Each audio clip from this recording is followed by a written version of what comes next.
bir yılı geçen bir sürede Bismillahirrahmanirrahim. وَمَا كَانَ لِنَفْسٍ أَن تَمُوتَ إِلَّا بِإِذْنِ اللَّهِ أَن تَمُوتَ إِلَّا بِإِذْنِ اللَّهِ كِتَابًا مُؤَجَّلًا وَمَنْ يُرِدْ ثَوَابَ الدُّنْيَا نُؤْتِهِ مِنْهَا.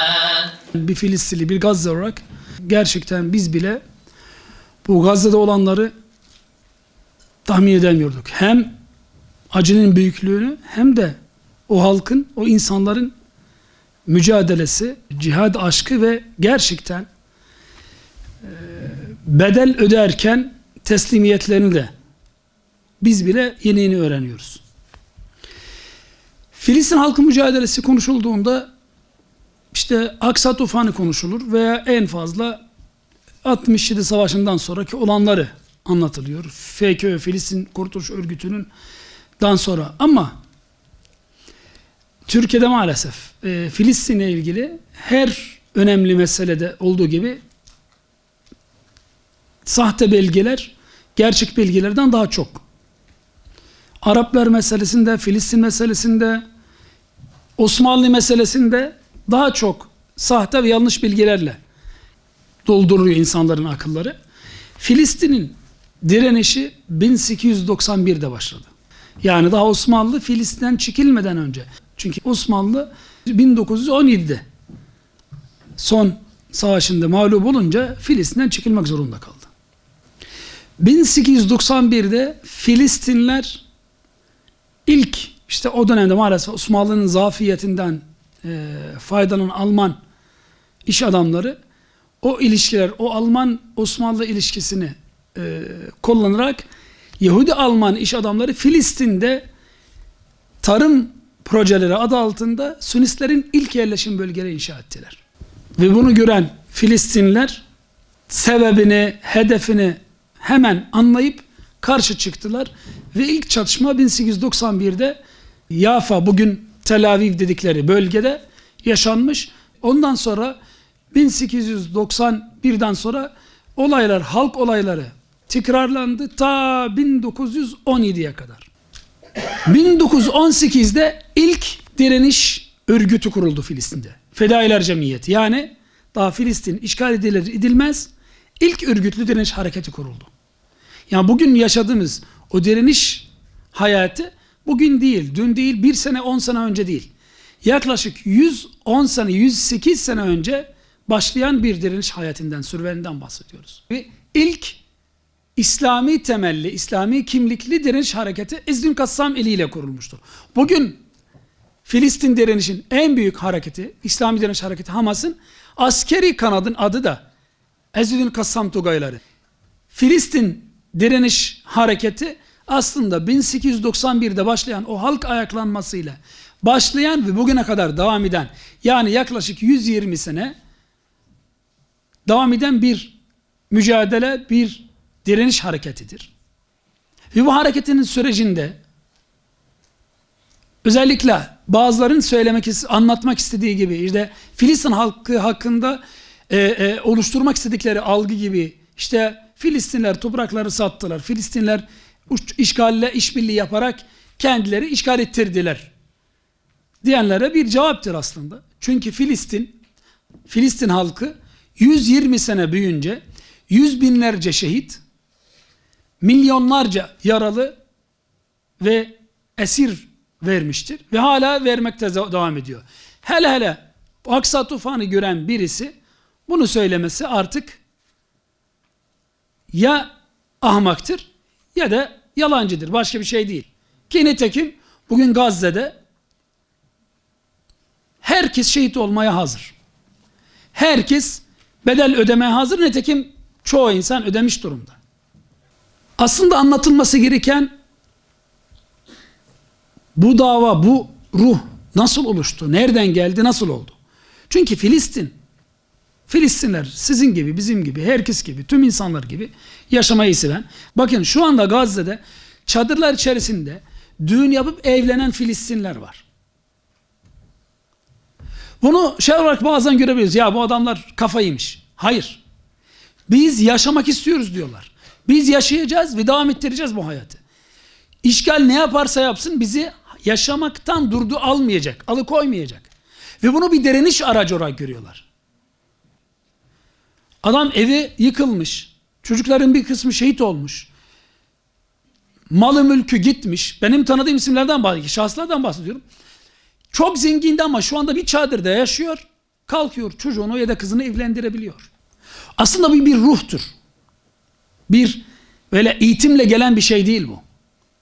İnançla, bu işin sahiplenmesiyle, bir cihadla bütünleşmekle, o davayla bütünleşmekle oluşan bir şeydir bu. Mücahitlerin tüm bu acılara rağmen, tüm bu baskıya rağmen ve gerçekten çok ağır ve zor şartlar altında direnmelerine rağmen hala bu kadar moralleri yüksek olmasının sebebi nedir diye bir konuşuyoruz. Bir arkadaş dedi ki, arkadaşlar bu bahsettiğiniz insanların hayatı sizinki gibi değildir dedi. Şakaları, fıkraları dahi sizinki gibi değildir diyor.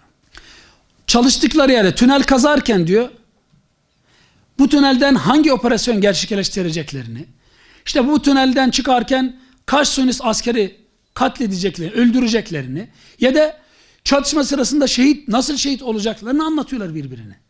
Hatta ve hatta diyor, iddiaya giriyorlar. Kim daha önce şehit olacak ve kim kime şefi olacak diye iddialarına giriyorlar. Bu ruh, yani dediğim gibi bu bir eğitim meselesi değil, bu bir ruhtur. Bir inanç meselesidir. İşte ben direniş ruhundan bahsederken bundan bahsediyorum. Bunlar işte sahabe döneminde yaşadığımız ya da sahabe hikayelerinde, siyerinde okuduk, dinlediklerimizden çok farklı değildir. İşte asıl bu nesil nasıl yetiştiğini bilmek için şu cümleyi bilmek lazım. Dedi ki, silah bulmak kolay diyor. Ama o silah hakkıyla taşıyacak adam bulmak zor diyor. Ki nitekim Şeyh Ahmed Yasin bir sene sonra tutuklandı. O gün konuştuğunda bile evinde silah sakladığı öğrenilmiş. Yani bunu söylerken silah kolay dediği anda demek ki silah evindeymiş. Ama adam yetişmesi gerekiyor ki o silah taşıyabilsin diyor. Yani biz camide spor yapardık. Camide özel ders, işte fizik, kimya dersleri alırdık. Camide güreş öğrenirdik. Camide Kur'an öğrenirdik. Camide siyer öğrenirdik. Camide de İsrail işgal devleti nasıl çatışacağımızı, nasıl direneceğimizi öğrenirdik. Yani bildiğiniz hayatımızın hemen hemen tüm yönleri camide yaşıyorduk.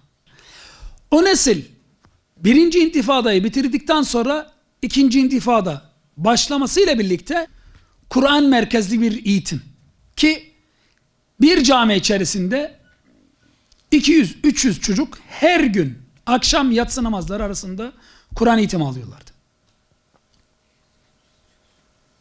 Her camide.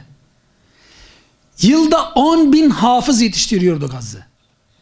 Bakın, 1 milyon, 2 milyon, 300 bin kişilik bir Gazze'den bahsediyoruz. Yılda 10.000 hafız yetişiyordu. Ve bunlar yaz tatilinde yetişiyordu. Ki çocuklar yaz tatili başladı mı Kur'an kurslarına giderlerdi sabahtan ikindi namazına kadar. Ve burada gençler, kadınlar, çocuklar, erkekler, herkes orada. Örneği Aksa tufanından bir ay önce